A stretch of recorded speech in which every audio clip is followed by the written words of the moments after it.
Estelle, wake up.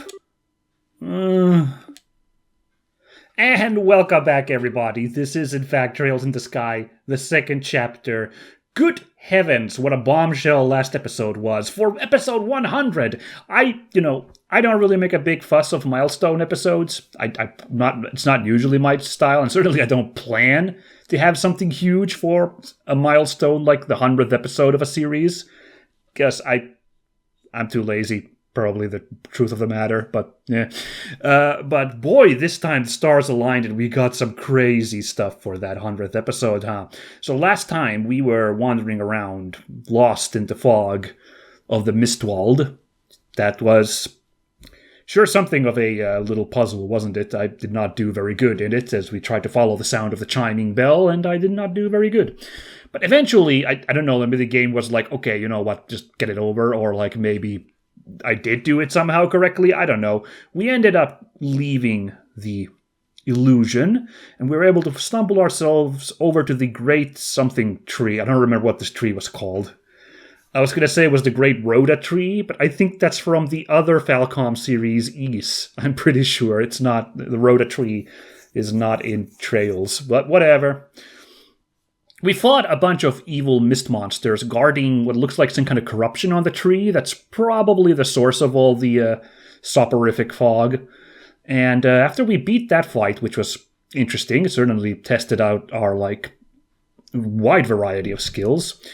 Once we cleared that, we ended up having, a bizarre dream scenario. A woman's voice called out and put us into a trance-like sleep. You have to wonder if maybe this is what all the coma patients are going through as well. We were launched into a dream sequence back in Estelle's childhood days, and she basically lived her time with her parents as a little kid again, with both of her parents still alive. So it was an incredibly idyllic dream scenario.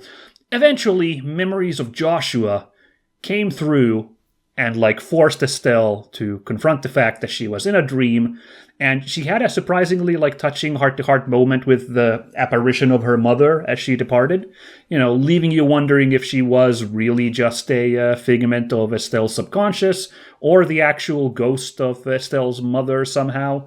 It was left a little ambiguous on purpose, but boy, those were some huge feels. I definitely had to cut that episode pretty short before I started getting too emotional. Good heavens.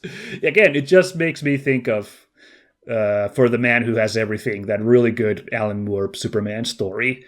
And part of me is also hoping we get to beat somebody up in here for what we just went through. I don't know. It was also therapeutic for Estelle, so I guess it wasn't all terrible. It's not the same way tragic the way that the dream that Superman's put into. Although I was reminded between episodes of I don't remember if it's in the comic. I don't think I've ever read it in full, but the Justice League episode adaptation, I forgot the it's sad, but it's also incredibly funny, is the dream sequence that Batman gets put into, because at one point he gets caught with the Black Lily thing that gives you your most wonderful dream, world vision thing. And his whole dream is he's with his parents as a kid, and Joe Chill confronts them, but instead of Joe Chill shooting his parents, Thomas Wayne manages to disarm Joe Chill and then just beats him up and keeps beating him up. And that's all that Bruce Wayne fantasizes, is him as a child watching his dad just keep beating the shit out of this guy. And it's yeah, okay, that's kind of awful, and I understand, yeah, but it's incredible. It's funny. It's just oh my god, good heavens. It would not be funny if that was real people, but I'm gonna say because because it's Batman, I'm gonna say it's kind of funny. But yes, looks like we've escaped that nightmare. No, it wasn't a nightmare. The nightmare was the part how not nightmarish it was, and we could have just stayed there forever. But we didn't. Now we have escaped. So let's see where we end up now in the narrative. Huh? Schera? Estelle? Oh, thank Idios you woke up. Oh, yeah. It was a really long dream. Are the other two still passed out? Oh boy. I think they are. How did Schera avoid? Was she just like, I don't have any happy childhood memories? Just like maximum Linkin Park edgelord mode there. I hope that's not the case. She seemed pretty happy. Her 12-year-old apparition in Estelle's dream. So like, I don't know, but yeah, whatever. Now I get it. It's because of this. Hey, guys! Happy dream time is over. Come on, back to reality. Oh, there goes gravity. Estelle?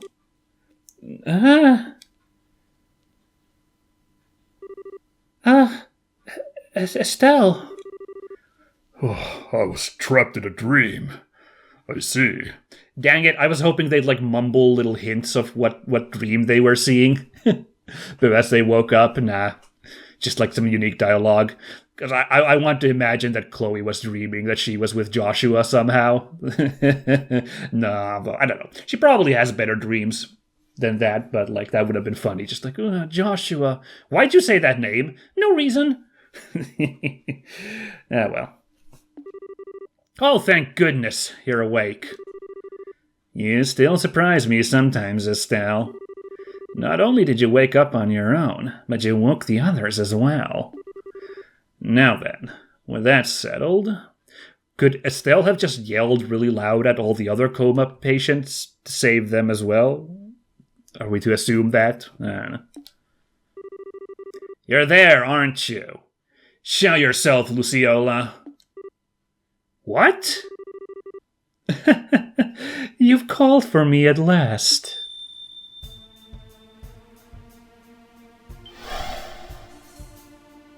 Ooh, okay.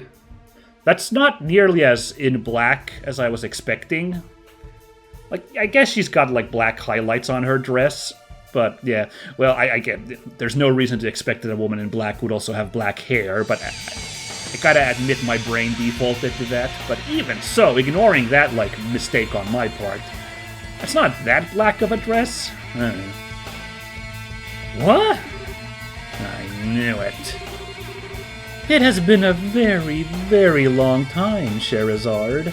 Okay, there's a little bit more obvious, like, black dress there in her portrait there, sure. 8 years or more now? About that, yes. To think he would ever be responsible for something like this. What are you doing, Lucy? Wait! Hold on! Schera, you know this person? Why, Estelle, sweetheart, that hurts. Have you forgotten me so quickly? What in the world do you mean? The nice lady who showed you all those wonderful tarot card games and read your fortune? Don't you remember? What?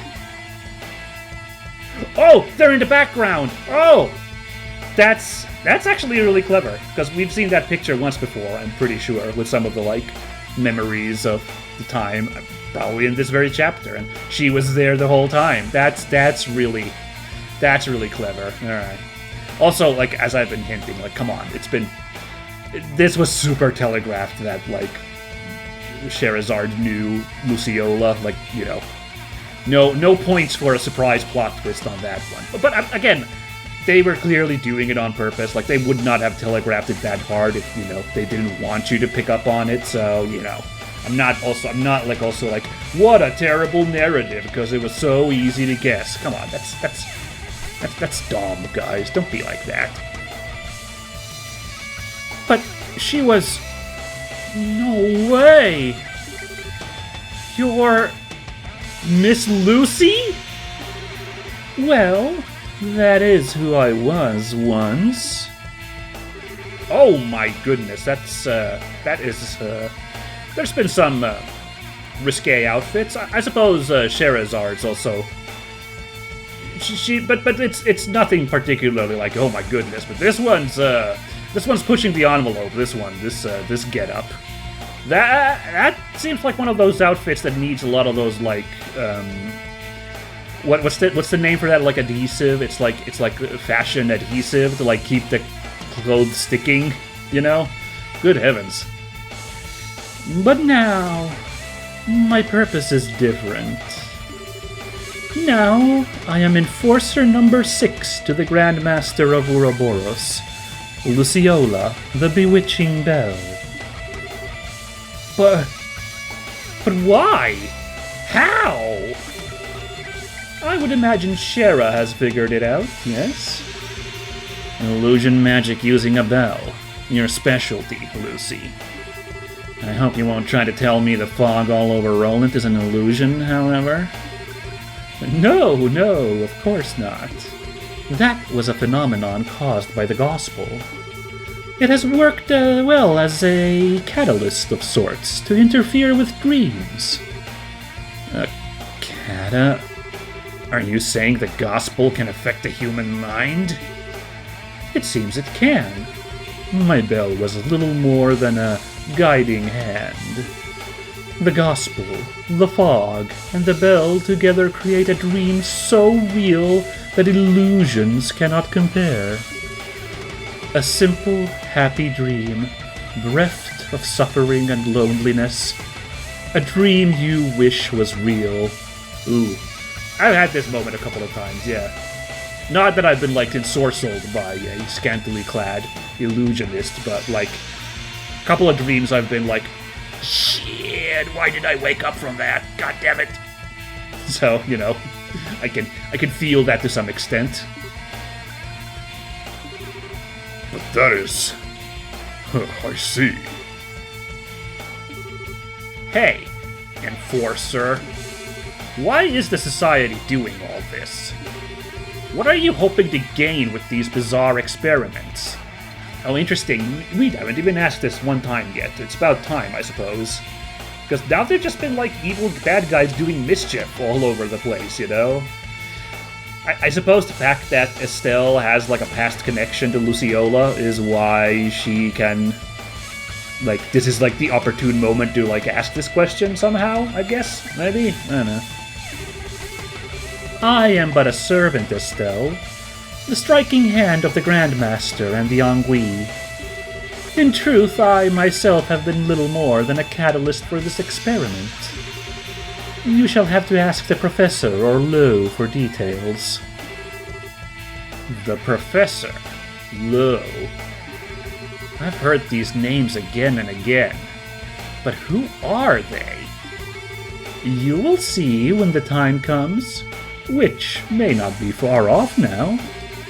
It is ironic, though. You've met them both before. Yeah, because we basically know who both of them are. Just, you know. For some reason, I was faffling a little bit with Lo, but yeah, like he's definitely Lawrence from first chapter, you know? I have no doubt about that. And the Professor, of course, was Professor Alba, so, yeah. But, man, this little, like, I hold all the pieces, dropping these little clues here. Oh, bother. I wonder when we're finally gonna, like, do something to, like, disrupt the society. I guess we still have one region to explore, so probably not in the next chapter yet, but... What? Lucy, may I say one thing? Oh, of course. Uh-oh. Oh no. We got serious time, guys. At first, I didn't intend to stay in Liberal for long. I was simply looking for a place to run away to, really, until you came back. But now it's been 8 years. Now I have friends, companions, people I consider family, a job I'm proud of. I'm no longer the dancing girl Schera of the Harvey troupe. I am Scherazard Harvey, the Bracer. Schera. This new home of mine, I will not allow anyone to harm it. Not even you, Lucy. Good. Your spirit is as strong as ever, Scherazard. And the power of the society grows enormous, even more so with the power of the Gospels. If you wish to oppose us, you will need everything you have.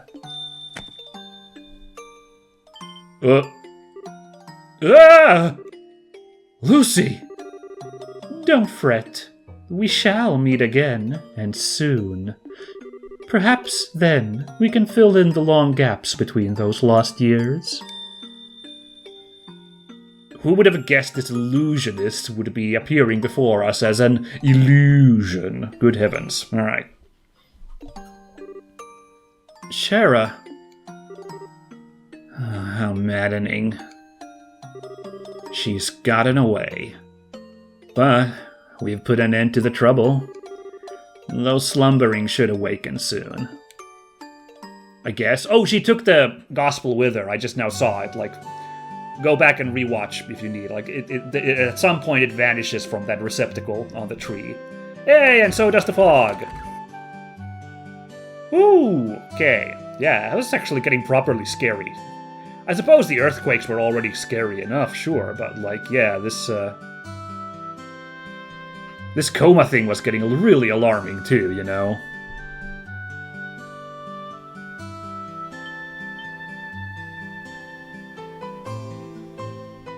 Oh, the dad was there, because the dad was the, like, guard. You saw him there for a bit? Oh, that was a really cute touch. Even though he was supposed to be, like, doing his job, but, like, there he was, like, just in time to be at home. Oh, and, you know, oh, hey, everybody. Don't mind me, okay? Just your happy-go-lucky caretaker here, alright? Okay. I see. Oh, what a mess this was. I'm sorry, Aina. I should have spoken to everyone about my suspicions sooner. It's not a problem, Schera. Yeah, she was kind of withholding on us, but I don't think it really would have made any difference if we had been like, oh, by the way, that's my childhood friend over there doing the bad stuff, you know? So I think it's fine. Although, I don't know. Even if we had known it was an acquaintance of yours, it sounds like it wouldn't have helped much. That's what I just said, yeah.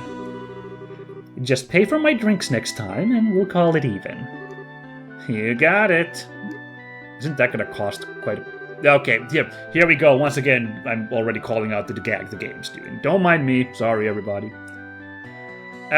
Given the way you two drink, I'm not sure that's the best promise to make, Schera. That's funny. The fog has cleared, and everyone who was asleep has awoken. Great work, everyone.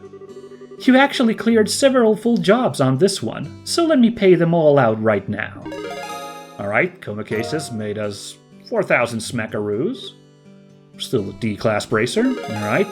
Yeah, Percival Farm was its own job, and okay, 1,000. I guess it wasn't a huge job, so sure. Oh, and oh yeah, of course, we still had to chase down Luciola, so 5,000, okay. I don't know. It still feels like we didn't manage a real solution to this one either. And now the gospel can mess with people's minds too. That's like pure horrible fiction as far as most people are concerned, right?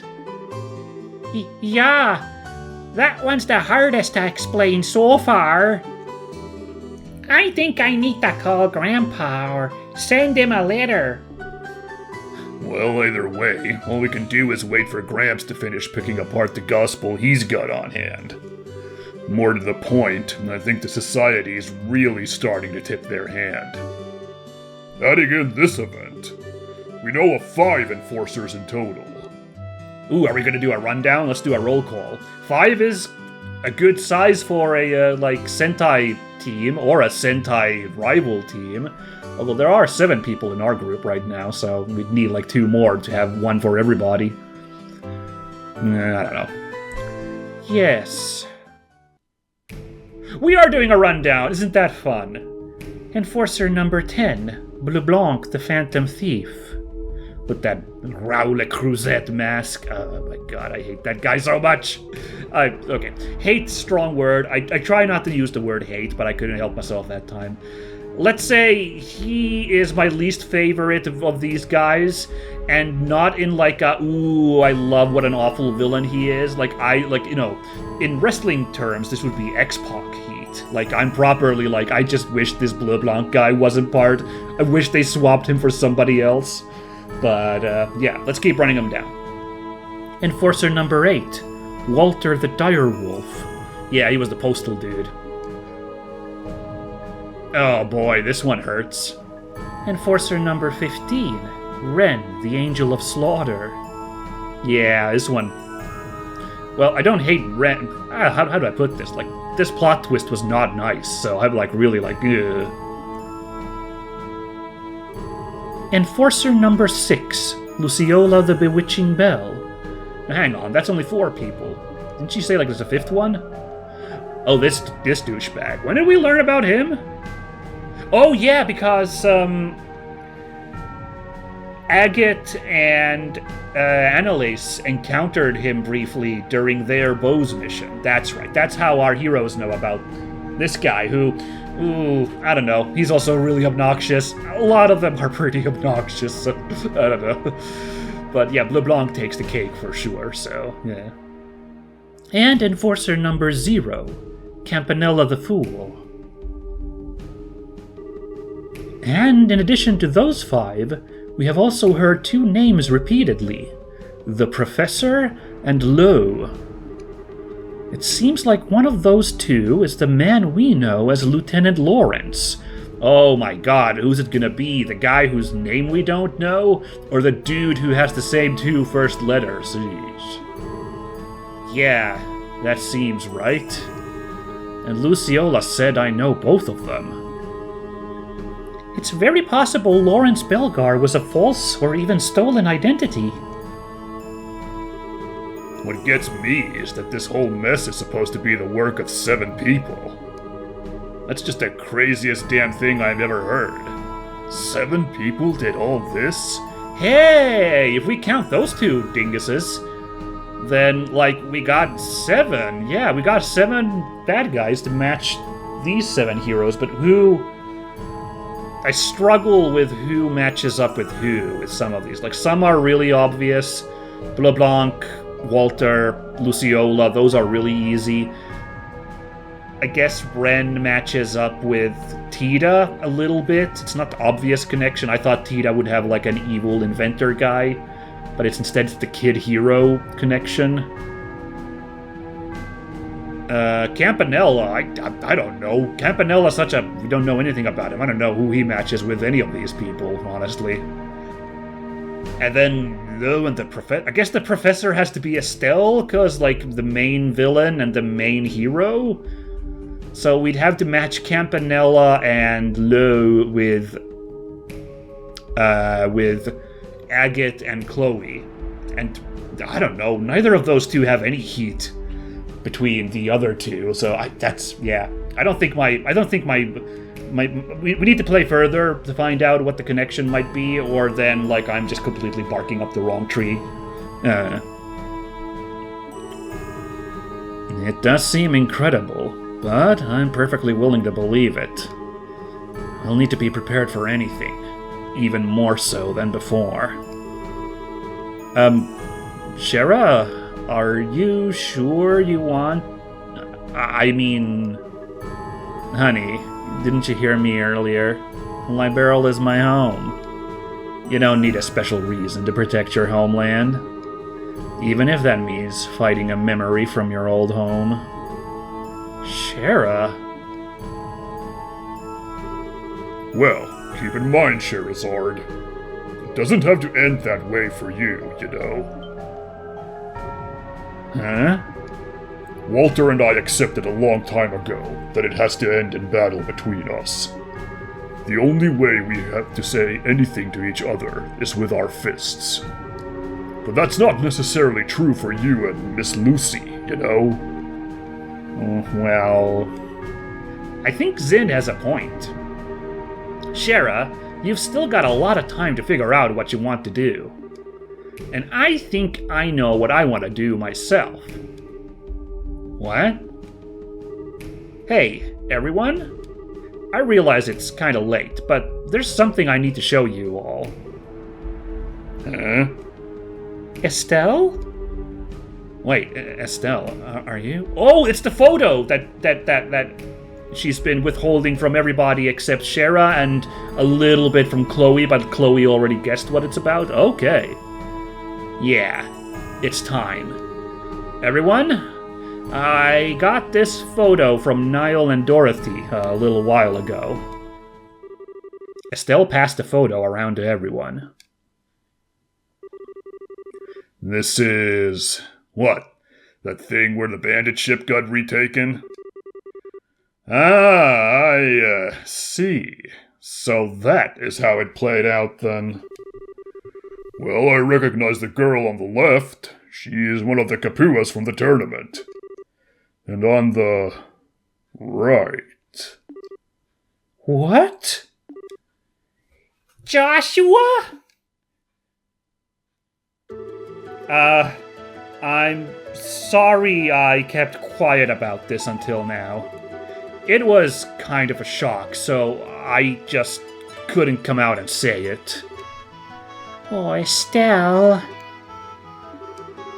I don't know what Joshua thinks he's doing, but I think he's trying, in his own way, to fight the society. I don't think he joined the Capuas to do bad things, but he's still, well... We understand, Estelle. Besides, his lower face is covered in this photo, so I can't certainly say for sure this is Joshua Bright. No, sir. We'll keep this internal to the guild for now. Thanks, Aina. But, Estelle, are you sure? You finally found a clue about Joshua. Yeah, I'm sure. My connection to Joshua isn't going anywhere. Not so long as I remain myself, you know? Now that I think of it that way, I'm not going crazy over it. Oh. We're walking down different paths, but I know our destination's the same. So, I'm gonna keep going my own way for now. If I don't, I'll never become the kind of person I need to become. Estelle!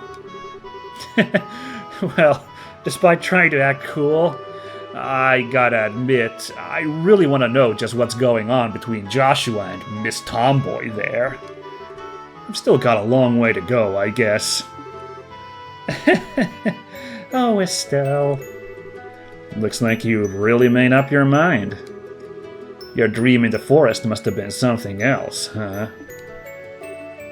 Yeah. I was given a chance to remember my bond with Joshua. And I remembered my mother's warmth. I guess I can actually be thankful to the gospel this time. That's what I'm saying. It was like really nice, little psychotherapy there, you know? Like, it actually was kind of like, no, Luciola should not be going around doing that, but like, that kind of really worked out weirdly well in this one case. So, yeah. Oh, I guess so. It'd take a train to stop you at this point, I swear. Ah, even gospels cannot stand before our Estelle. Inspiring. That was the end of the chapter! The Mist Demon's target. That sure was a rough one for sure, I would say, but we had a good time. I could have guessed, being that it was a go back to your hometown thing, that the feels would become feely, yes?